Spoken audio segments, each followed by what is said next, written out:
So, let's talk about this Firefighters Chief thing. I know that is a common thing that's thrown around is, oh, that guy's a Firefighters Chief, or I wish we had a Firefighters Chief, or whatever. What is that term?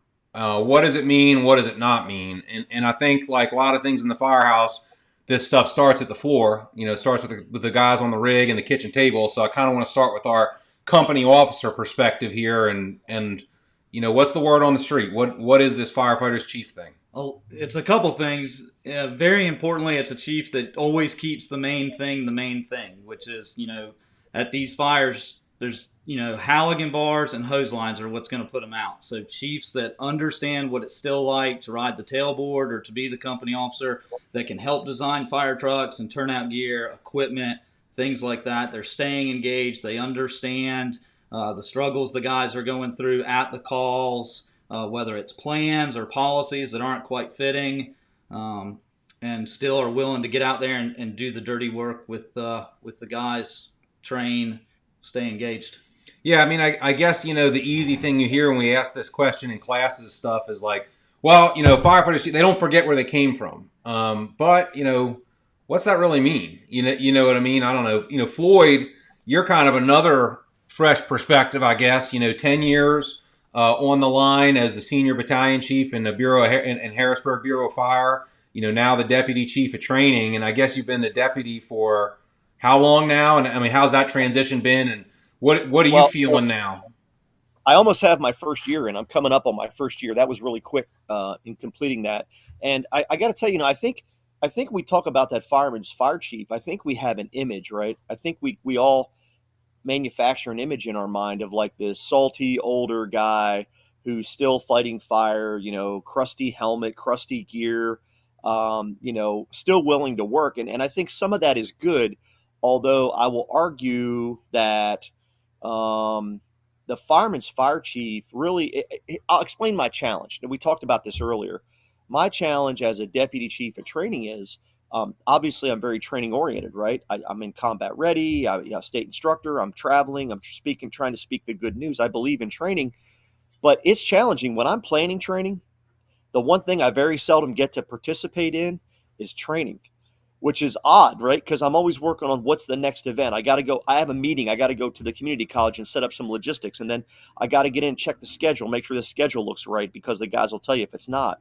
So it's counterintuitive in that I'm a deputy chief of training and I'm managing the training process. But really what I'm doing is I'm really trying to develop a robust training system that supports the floor and keeps the main thing the main thing. That's my job, is a training system that makes sure my firefighters are embracing going to calls and being aggressive and safe. I can't tell you how much I relate to that struggle. I think because of how much we hang out and talk, but I'm in exactly the same boat, and I've been in that boat for 10 years, being a training chief or operations chief, and it's always this chicken and egg thing, what do I want to do? I want to go hang out on the bay floor and BS in the kitchen all day and run every call. You know what I mean? And there's a lot of doing that I feel like is the firefighter chief thing. You know what I'm saying? That doing those things is what guys want. But there's another side that if I do that for a week straight, then all of a sudden the banner at the kitchen table is man, our gear sucks. Or nobody ordered any more chains for the chainsaw. Or man, our policy is way out of date, or what are we even doing at the burn building next rotation? And I'm yep. Oh, that's what I was supposed to be doing in the office when I was hanging out in the kitchen. You know what I'm saying? It's a balance. Obviously now I'm involved in the budgeting process and some policy development and things like that, which I totally understand the need for that. That is part of my job to support what occurs at that street level. But yeah, the desire for me is today I missed a fire that I could have gone to because I was meeting with an outside community stakeholder for my EFO development. And I was in the middle of this. Man. Yeah. And it was the call went out and I'm I know they're working and I can't leave this. And so it disturbed me. I was disturbed.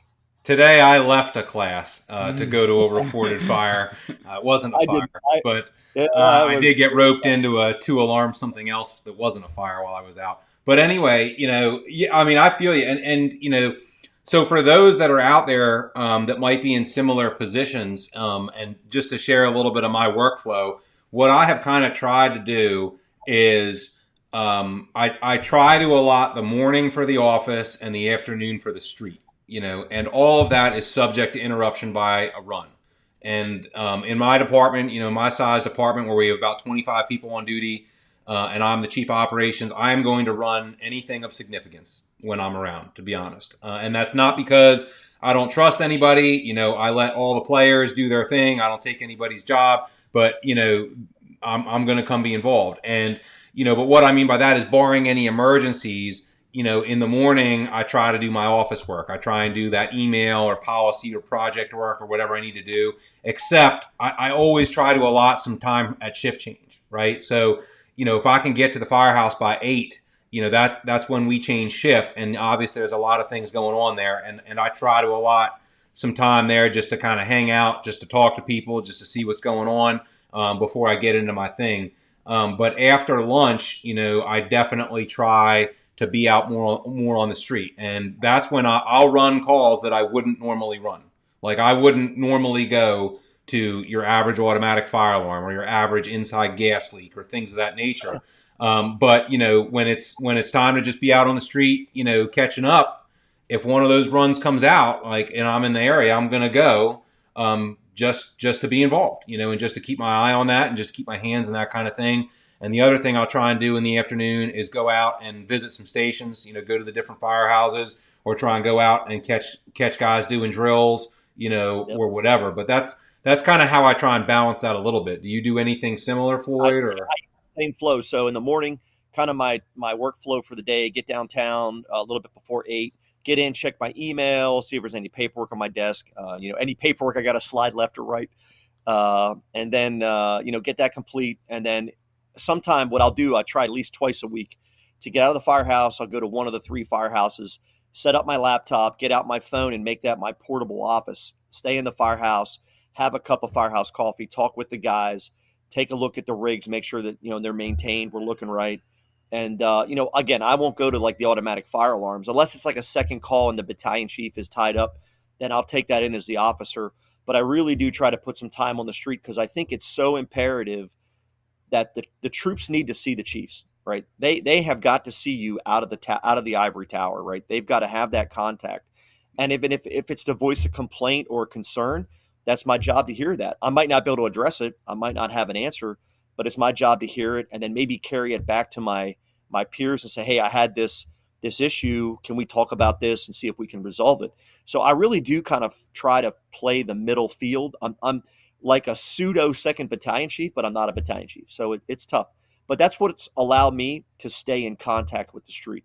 Yeah. Well, so, our friend Bull from California has dropped something in here in the comments that's worthy of discussing because it's a real common one that comes up, right?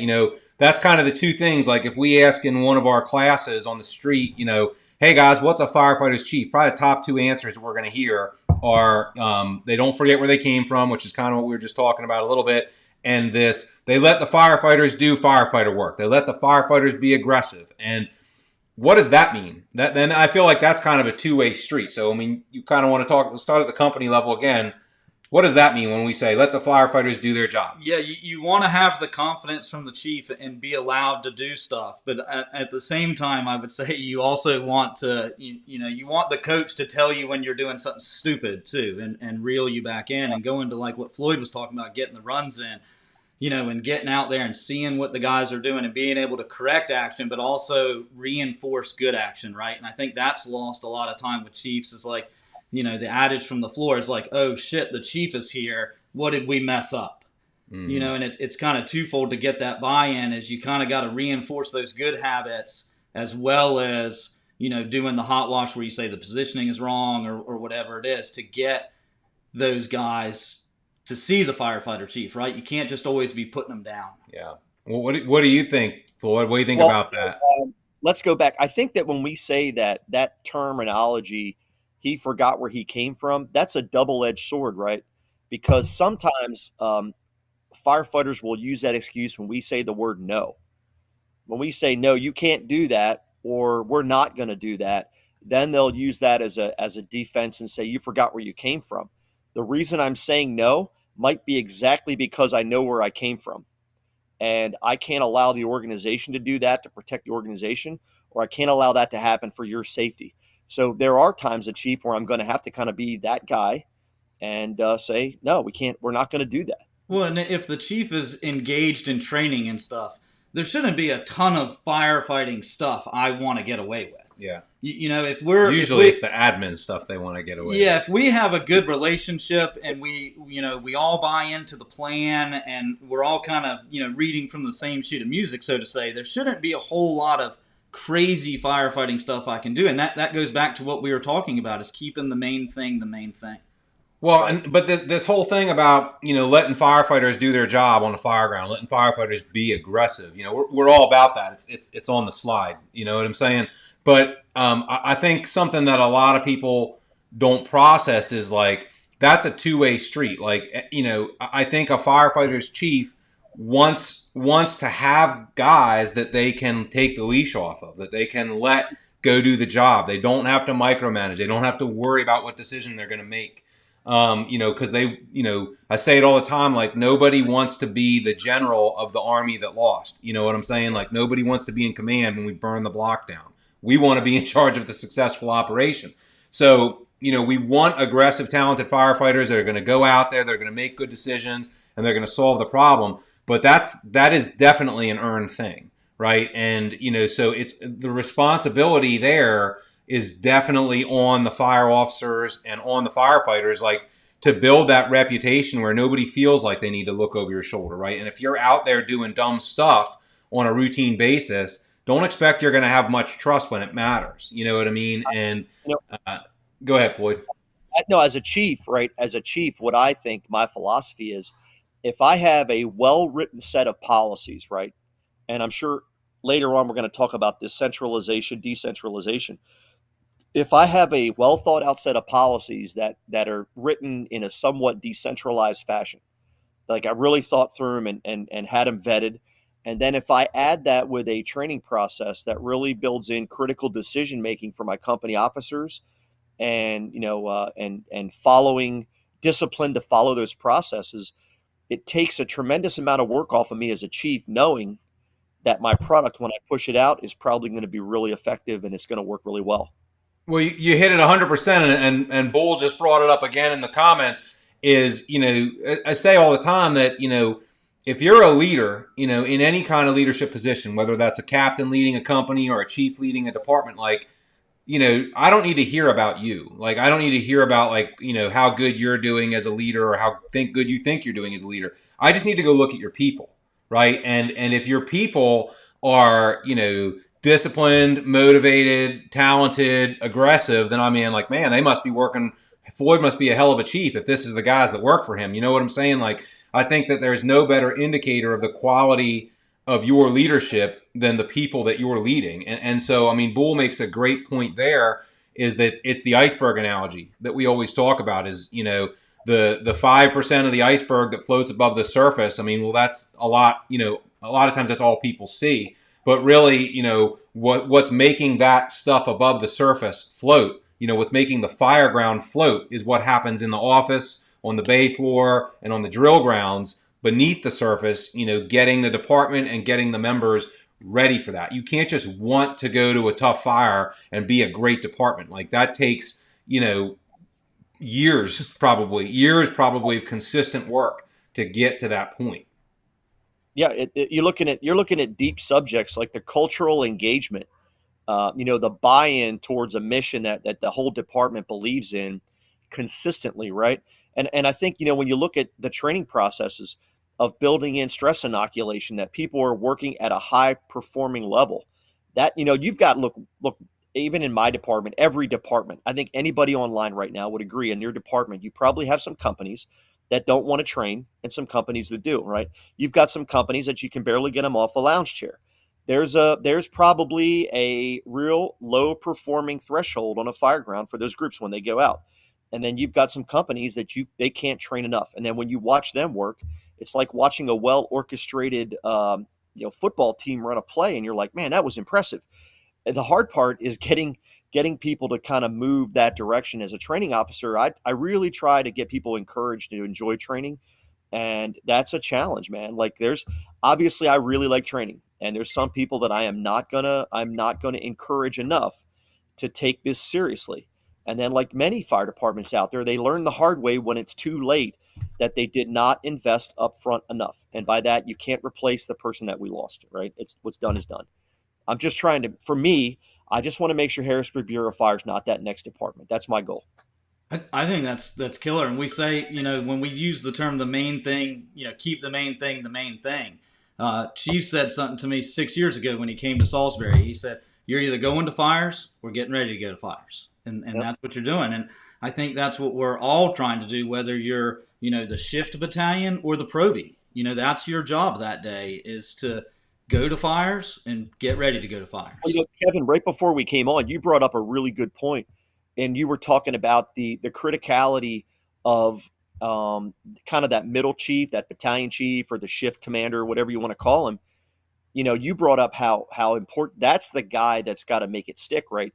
If I'm at home as a chief officer off duty and the battalion chief or on duty OIC is letting things slide, I'm not going to know that.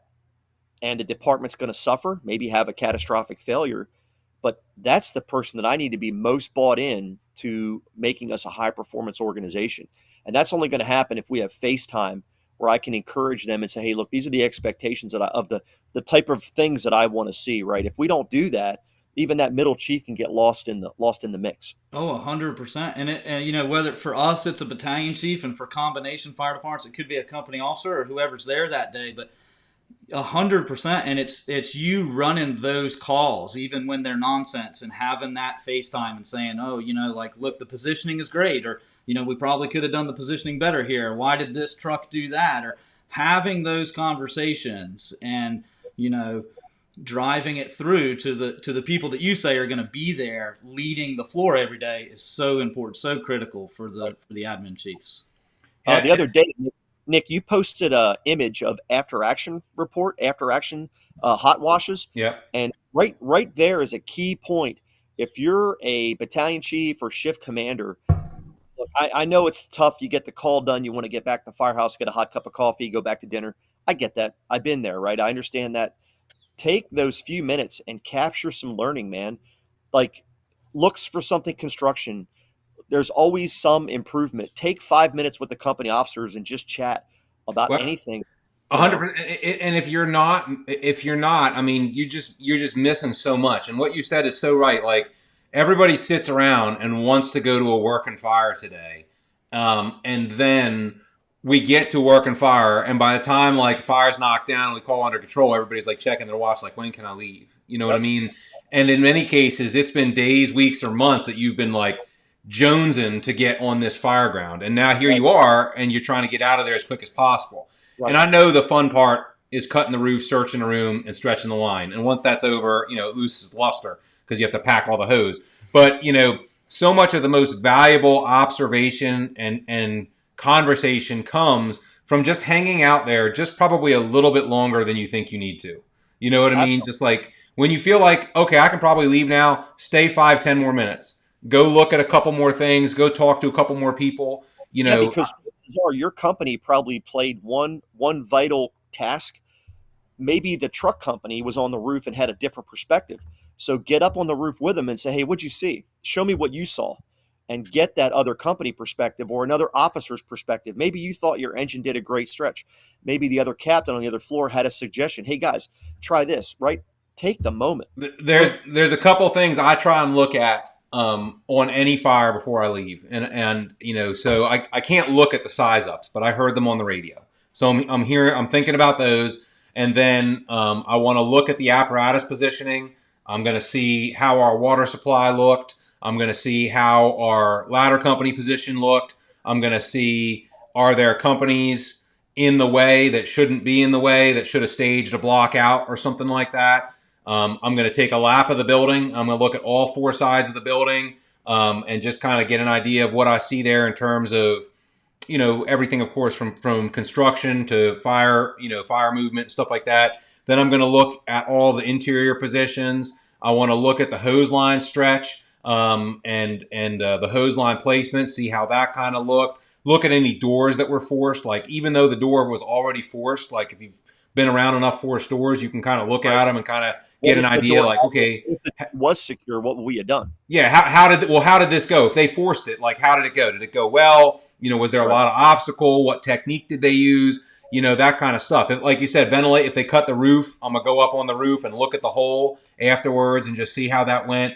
And I think there's a couple things in there that people might not associate with the Firefighters Chief thing, but I do, and that's expectation and inspection. It is okay to have an expectation for what your people will do and how they will do it, and it is okay to inspect what they do and enforce it, right? And that becomes the dirty word, right? Is I think what a lot of people's definition of a firefighter's chief is, that guy leaves me alone. I don't hear anything from him, and on the fire ground for sure, and maybe even off the fire ground, he lets me do whatever I want. And that's an easy work for him, man. He's easy. That sounds like a lot of fun, but I don't think that's really leading in the direction we want to lead. What do you guys think? Yeah, I mean, I love that. And the great company officers that I had would talk me through searching a structure on a medical call, right? The great company officers will take time when you're out in the street to show you size up and 360 and look at these bunk beds. But incident commanders today, the fire's over, there's nothing said, there's no coaching, there's no after action. And that is something that we need to do better of. We need to get the officers together and have those conversations. And also, if every time you hear from your boss, whether your boss is a captain or a chief, they're just giving you a trophy and they're never handing you your ass, what is the trophy worth? They give them out every day. You know what I'm saying? Like, I'm not saying that, we want to appreciate our guys and we want them. I'm sure they all do mostly good work, but like, you want to be drilling in on these guys, because I think that's what the most dialed in people want. The most dialed in people want to be challenged. They want to be called out. So we haven't talked about this yet, but I was in Michigan with his firefighter this past weekend, and he got to present a little bit. And so one of the things he talked about was how, this guy was driving the ladder truck, went to an automatic fire alarm. So he finished dressing out, and then he grabbed his ladder and went and did his thing. And afterwards, you basically handed him his ass because he chose the wrong ladder. You know what I'm saying? And I think some people are looking at this, and they haven't gotten past the fact that the guy got dressed and pulled a ladder on an automatic fire alarm yet. That was under control before he got the ladder. Yeah, that was under control. Like, they're still chewing on that part, which is exactly the kind of mentality we promote. I think that would be the biggest way to shut your personnel down. If your critique hot washes are just going to be ass reamings, the guys are going to want to be there. There's got to be some reward in this, a little bit, but not everything. Right? But what I'm saying is that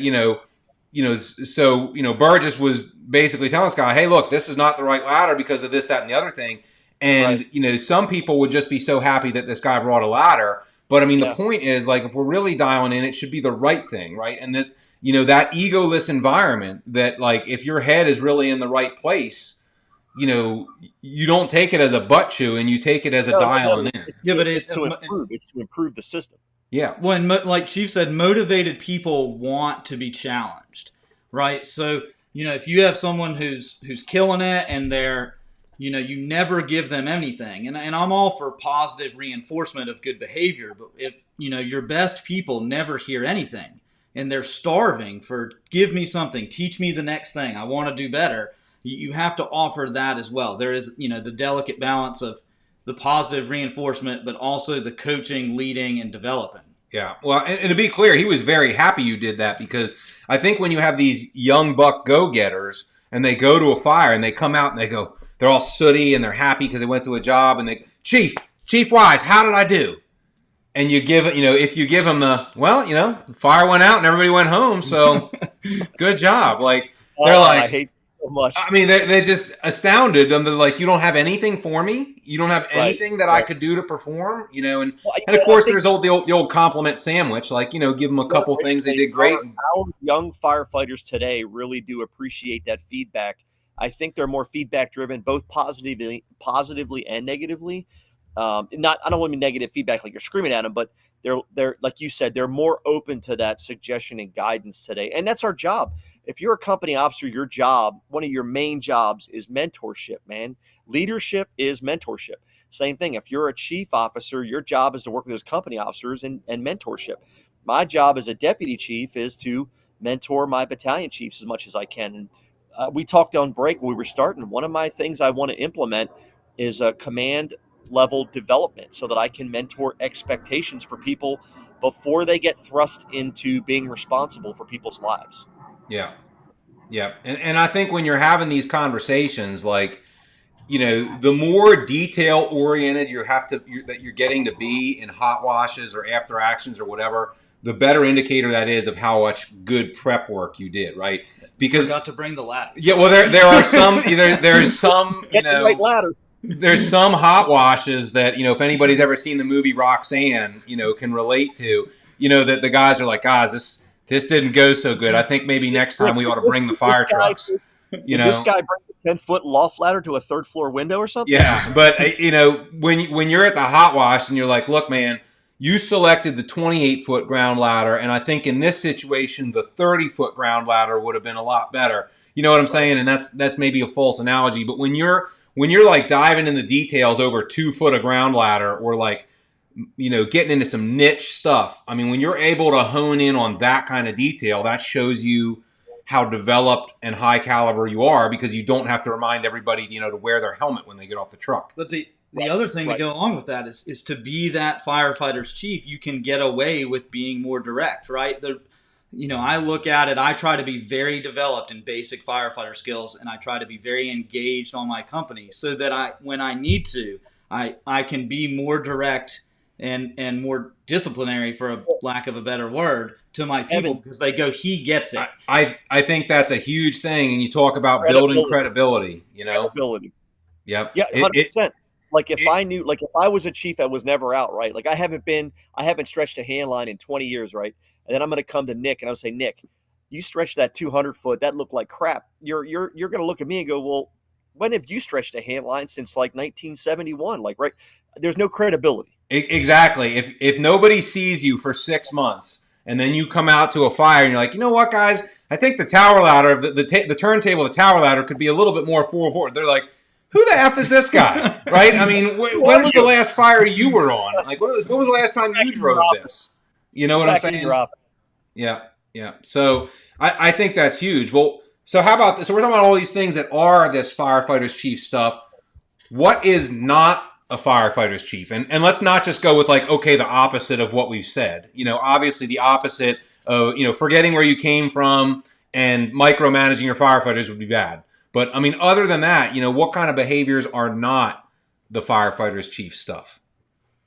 Well, one is, I want my chiefs to be able to put their gear on and everything, but I don't want them on the nozzle either. Right? I think it was way back in the comments, and Bull suggested, let your firefighters be firefighters. And I think that is also part of being that firefighter's chief. And I think, something that stands out to us or to me is chiefs that are as engaged in command as they expect me to be with my size up 360 and searches. Yeah.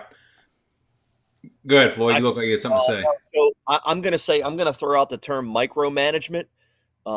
Chiefs that are unable to disconnect from the position that they held when they were maybe a company officer or a firefighter, that's what they know how to be firefighters, know how to be company officers. So they will micromanage that level because they're not comfortable with the position that they've promoted into. Yeah, they miss it too much. Right. So I think that micromanagement level, I've moved to deputy chief. I'm not going to tell company officers how to manage their crews. That's their job. That's why we promoted them. Hopefully we promoted the right people.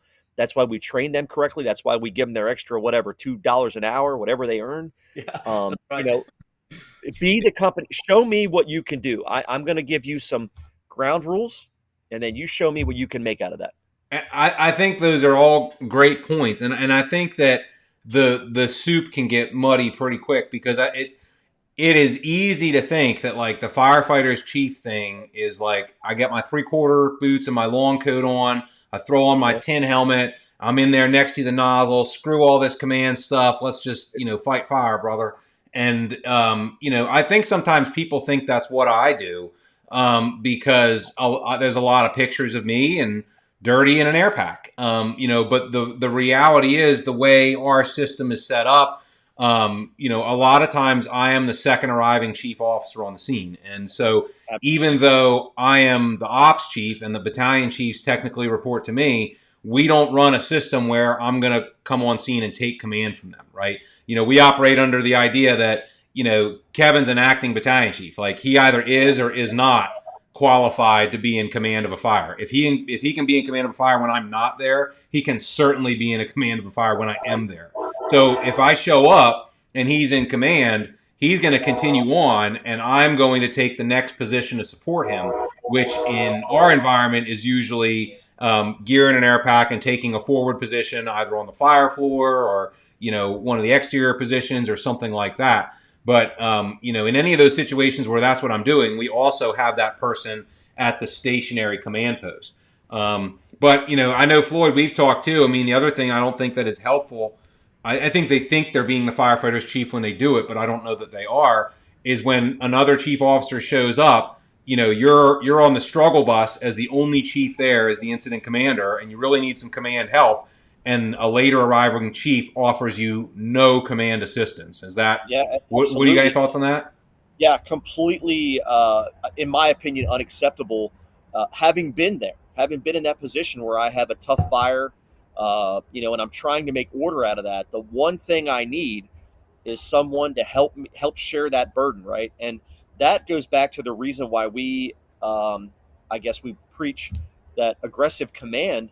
Because there needs to be a system thought out that puts people in specific places to help break that chaos sandwich down into layers so that the incident commander can consume it and taste it correctly. Does that make sense? Yeah. Like, we got to break that down into the lettuce, the bologna, and the tomatoes, right? And those chiefs coming in, if we put them in the right place and they because of maturity and development, understand that they're not going to be command, they're supporting a commander, that fire ground is infinitely more productive. And I've had fires in my past where I have been supported, and I've had fires where I have not been supported. And I'll say that honestly, and I think that my bosses would understand I've had that. I don't think that's unfair. The fires that I was supported went much better, marginally better, was safer on the fire ground, and I had much more control than when I wasn't supported. And the entire time I was very nervous and extremely unsure of what was occurring. So yeah, I think the mature fireman's fire chief understands the system and knows how to plug in correctly. Yeah. I guess another way to say that is, I guess the firefighters chief thing is to me a little bit that the firefighters chief is willing and able to do anything you need him to do, whether it's commanding a fire, pumping the engine, or stretching the line, right? But they're disciplined enough to, not go get on the nozzle just because they want to. You get what I'm saying? Like, if the situation arises and you needed them to, they're ready and able. You know what I'm saying? But, in most situations that they're filling that command role, like you're talking about there, because I think what you're talking about there is like, it's the same analogy between, when we stretch the second attack line, it goes a lot better. The whole thing goes better if the second attack line supports the first attack line, not if they're two competing things. You know what I'm saying? And I think it's the same with the command roles. You know what I'm saying? Absolutely. That chief, and we always say chief officer. It doesn't have to be a chief officer. It could be another officer that plugs into that. As long as they understand that job role and that it's a bigger picture of the team operating, and they can work inside of that and communicate appropriately with the people that are in charge, that's the Cadillac right there. That's the Cadillac. Yeah. But that system's be developed by policy and training. It's got to be developed. I'm glad you said the P word there, Floyd, because, we had a couple of questions that came up and wanted to kind of talk about, basically incident commander versus SOG or policy-driven fire grounds, or basically, what we would call decentralized command, which is more of a policy-driven thing, and centralized command, which is more of an incident commander-driven thing. And, you can anonymize this, but I know you've had some conversation recently that kind of speaks to, some chief's perspective on the importance of an IC-driven fire ground. What have been some of the conversations you've heard on that? The micromanaging? Well, that's not what they would call it, but Well, that from the Chiefs' perspective, yeah, you know what I I'm mean, saying? you know, you'll have this conversation about an SOG driven system, and the answer you'll get is, well, I mean, you know, it's worked forever that someone just gets there and just tells everybody what to do, you know, and that's great if that person's at work. You know, I think this. I kind of think, and I'm curious what you guys think. Is that is a bit of a egotistical, anti-firefighters chief mentality, right? So if the idea is that we can't have any kind of plan that would allow the company officers to deploy in a coordinated manner, basically without further direction, the direction being that the plan that they're acting on, we can't do that because I'm the big smart chief. And I need to get there so that I can broadcast my wisdom upon you and tell everybody what they need to do. And if I don't do that, there's no way this will be successful. Do you get what I'm saying? Does that? Oh, 100%. It seems egotistical to me. It seems like somebody who thinks that doesn't trust their company officers. Not only that, but I mean, you go around the country and you say, what things do you want to do at a fire? And there are only so many things you're going to do, and they don't change. It's not like I need to be there to solve the math problem that nobody else could solve. Yeah. It's very consistent things that need to be done. What do you think, Floyd? Well, I guess we had talked earlier. I'm going to suggest this. Look, I'll admit, and I think a lot of people out there would agree with me, I'm not the brightest guy in the world, right? I'm not smart. So I like things that are simple, right? Nick's nodding his head. He knows. I like things that are simple. How many unique, genius ways are there to command a fire that we have not already determined, right? And so these individuals that are that wise and they're that in touch with command, I would be very interested to see what their technique is, because I believe, again, that company officers can look, I've witnessed strong company officers drive an excellent fire ground with weak command, right? And it's kind of the opposite of what we're suggesting, where what you're saying is we have this uber intelligent command officer, this chief, who drives the company officers. I've seen just the opposite, right? And I think the system should be designed that way, so that when and if we do have command that's not fully developed, they sort of brace that up a little bit, support that chief that maybe doesn't have that experience. I would be very curious to see this new method that we have never.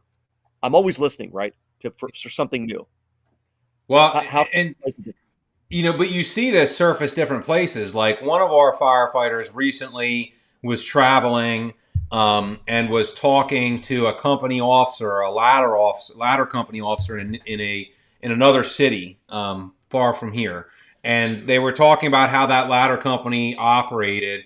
And I think our member asked about if they split, like, because our ladder company split into inside and outside teams and perform separate functions.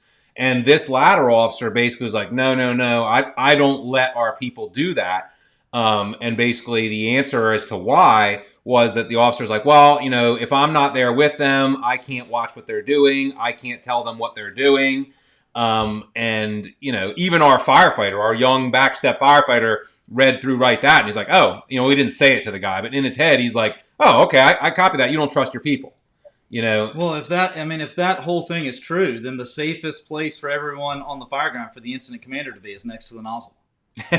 Well, and there's some that would like that, Maybe but the incident commander, everybody would be right there. So we'll just let bring everyone to the fire room with hose lines. And I think we've already talked, and all of the topics involved with this centralized versus decentralized, IC-driven versus policy-driven fire ground, that deserves its own podcast. We're going to do one specifically on that, because there's just so many things to get in there. But as it relates to the topic tonight, in terms of Firefighters Chief stuff, I don't process the concept of, well, I have to be the one that gets there and tells everybody what to do, because if I don't do that, nobody will know what to do.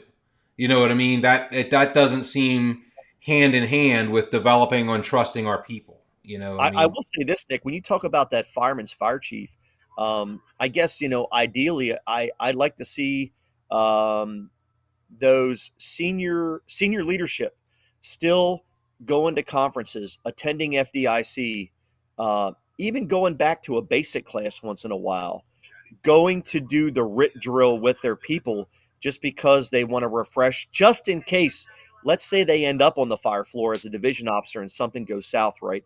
I don't think there's a time, this is my opinion, I don't think there's a time when anybody in the fire department, from the time you start to the time you retire, when you ever really get away from that risk, unless you're in a mammoth fire department, like you're in a huge department, major city, like, FDNY, where you're the top of FDNY, you're probably not going to be on the fire floor. But in departments our size, where I've got 3 firehouses, 5 companies, there's a good chance if I go there as a second, third chief, I'm working somewhere, right?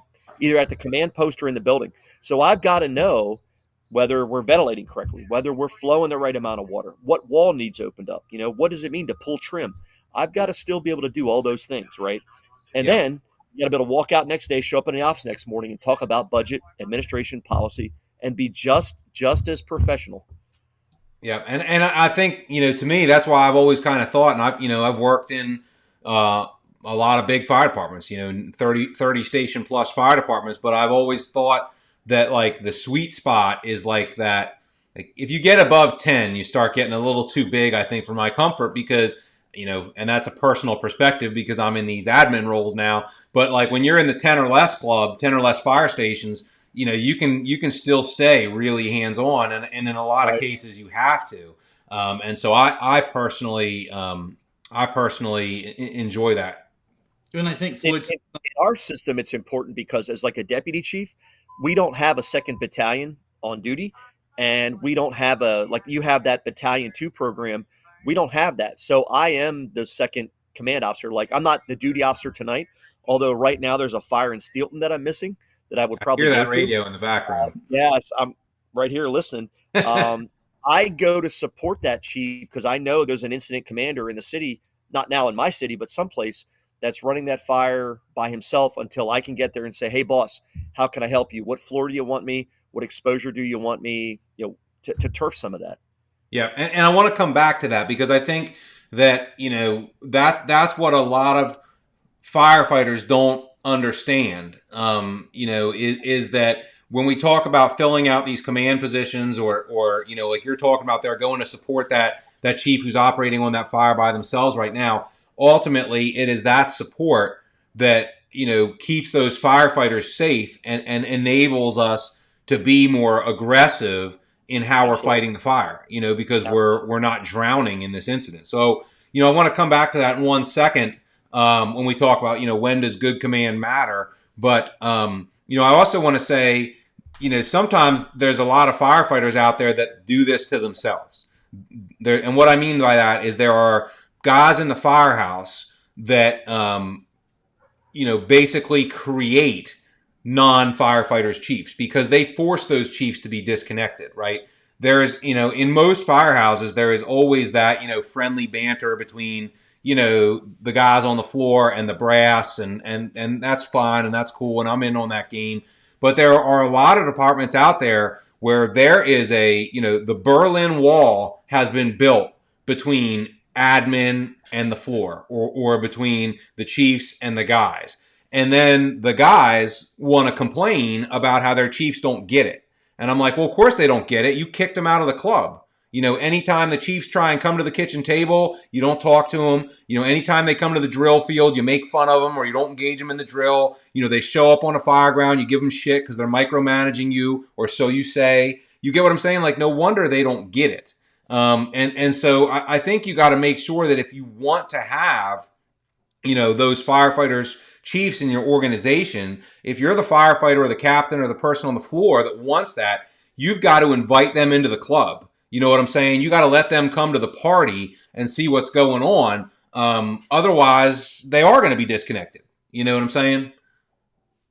Yeah, I think that is 100% correct. That from on the floor, you have to be willing to, like Floyd was saying, let chiefs come and participate in drills, and you have to be willing to be told, corrections and things like that. And if we're all being honest with ourselves, and we all want to be the best firefighter for the worst fire of our career 10 seconds from now, then we're always trying to get better. And anybody can offer that, whether that's the deputy chief of training or your probationary firefighter. And you have to be open to things, because if you're just constantly shutting stuff down, whether it's to the probie, or your back step guy or the chief, they're just going to quit giving it to you. They're not going to give you anything.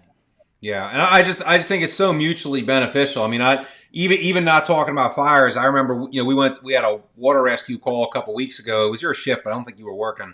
And I went to one of the put-ins where they were putting the boats in, and like all the command stuff was covered. But I walked up, and they were getting ready to launch a second boat, and they needed somebody to drive. And they're like, "Hey, Chief, you want to drive the other boat?" And I'm like, "Heck yeah! I can't get my PFD and stuff quick enough." But you know what I mean. And so now, now I'm out there driving the second boat in this water rescue thing, and I think that I know I enjoy that. I know that number one, I like doing that, and I still want to do firefighter stuff. And I feel like it is good for the guys that we stay engaged like that, and that we can jump in those things. And Nick, when they come to me the next day and they're like, "Chief, this boat sucks," and I'm not like, "Well, what do you mean?" I'm like, "Oh yeah, I drove that thing the other day. I know, we're buying a new one." Or writing policy. Yeah. The idea that you understand what's going on helps you write policies that support aggressive firefighting. Yeah. Well, I mean, you guys bring up a good point that, like our world is just not about fighting fire, right?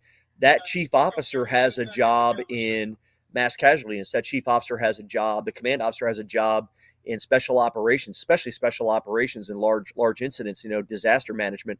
Look at my department right now. We're going through some training at the company officer level on active shooter incidents and how we're going to manage that. And if there's ever been a place for strong command and control that's going to be led by the fire department, probably not from the police department. That's our bailiwick, right? So we need to have a system that can absorb the unique calls that go beyond the fire ground. Yeah, and you know what? It can't also just be the cool stuff. Like every once in a while, you got to get out there and take a blood pressure. You know what I'm saying? Like it can't just be like, "Oh, Chief just shows up when we need another line stretched." Like some days you got to get out there and just do the routine things too. I think there's value in that. But so, well, when does all this matter, right? I mean, we talk about this all the time, when we're on the road and everything, when does good command matter? But when does it matter? Is it just like, on the towering inferno or what? What is your guys' perspective? What is the floor's perspective on chief stuff and command stuff? I mean, for us, it matters every time. It matters anytime we're entering an IDLH. I mean, even on interstates, that's as dangerous as anywhere. But good command matters to us, on any one of those calls.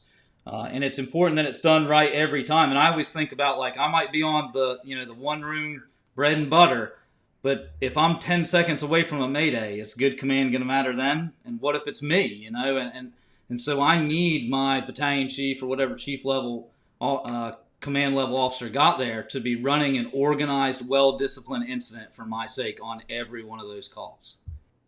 Yeah, I think people miss that so much, is that, people think that all this hoopla about command stuff only matters, on some multiple alarm high-rise fire or something like that. And, you just pick a year, pick whatever year you want, and go on NIOSH's website and look at the fires that firefighters died in.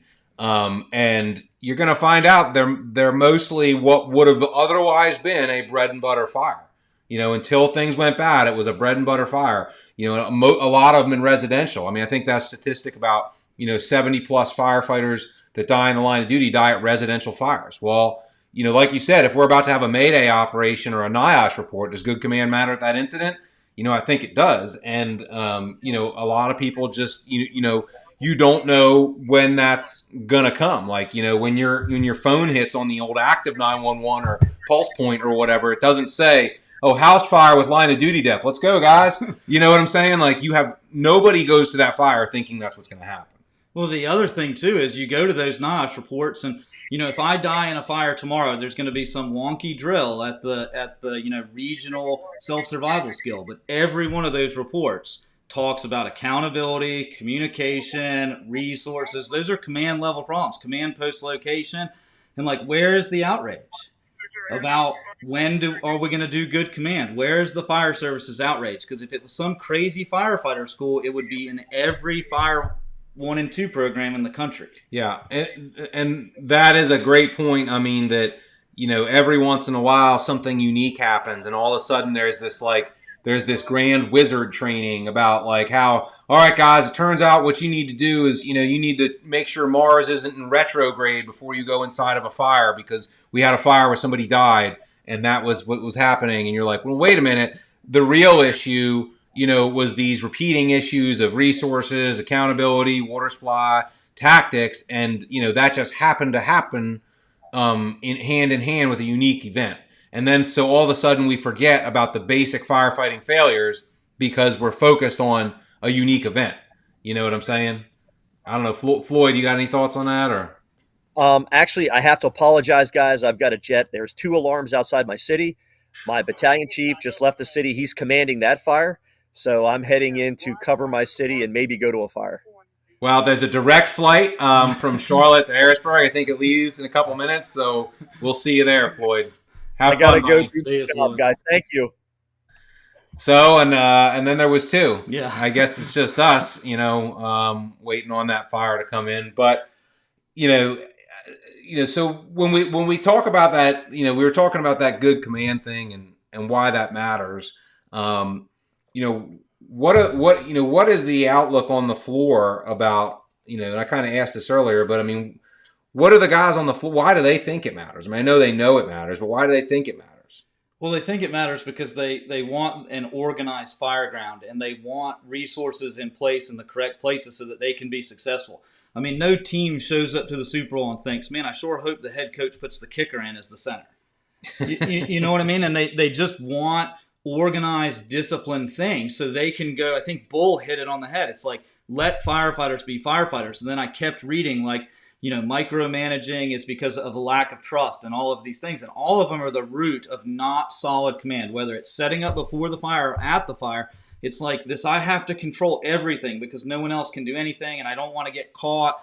And good firefighters want there to be good plans in place that are followed, that are disciplined, so they can go do the things, the VESs, the searches, and hose lines they want to do. Well, and, put it back up here, again, Ryan said this perfectly, is like, what about teaching successors, right? What about, what about preparing the organization for when I can't be on the fire? Like, I assure you, and you know this, I want to be at every single fire we go to, right? But that is a want. And that's because I like going to fires, right? I shouldn't need to be there.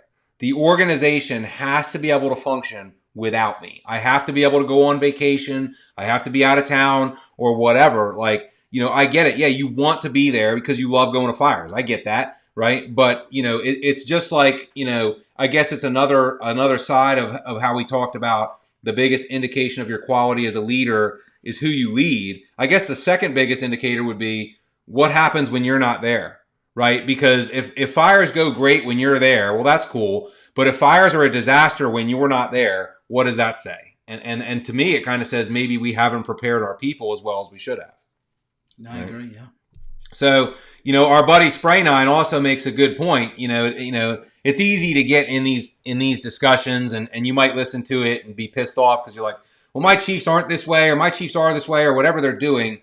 I think, Spray 9 brings up a great perspective there that, at the end of the day, you got to control what you can control, right? I mean, there are some guys that get it. There are some Chiefs that get it. And there are some that aren't. And I don't want to say this the wrong way, but you got to figure out how to work with what you've got.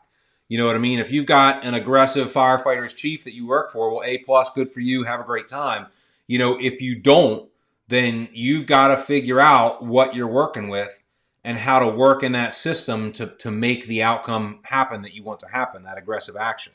Yeah, and opening up the club, like you were talking about, as a way to try to start that process. I mean, it might not work. It might, some Chiefs might just feel like they've been out of the loop for too long and you need to bring them back in. But, you're right that you have to operate within the confines that you have.